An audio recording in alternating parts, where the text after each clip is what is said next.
Day 2 ng bagyong Christine. So yun nga no, pinasok na ng tubig ang baba ng kusina namin. First time ko ma-experience yung ganitong klaseng baha. At agad-agad ko tiningnan at chinek ang aking mga beta. Baka kasi magklampinan lahat sila. At chinek ko na rin yung aking mga peer na beta. Buti na lang hindi naman sila na ano.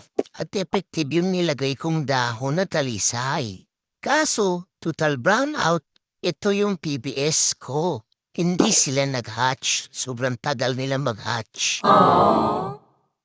Tinignan ko rin yung outdoor setup ko na mga gapi fries. Kunti na lang aabuti na sila. Pero buti na lang taas-taas ng mesa na nilagyan ko.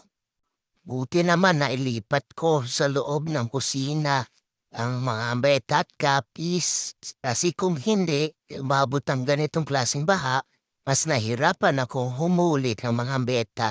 Ang taas-taas, ang labo-labo, lalim-lalim. Ganito rin yung na-experience ko baha nung una, pero kaibahan lang, sa likod, bahang-baha. At yun nga, at tumba na rin ng lakas ng hangin yung aming maliit na puno ng abokado. Kahit madami tong bumunga, pati sa likod bahay, bahang-baha.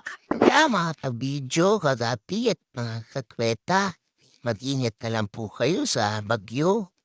Keep safe na lang po, guys. Dito ko muna tatapusin itong video. Update ko na lang po kayo. Salamat sa panonood. Salamat!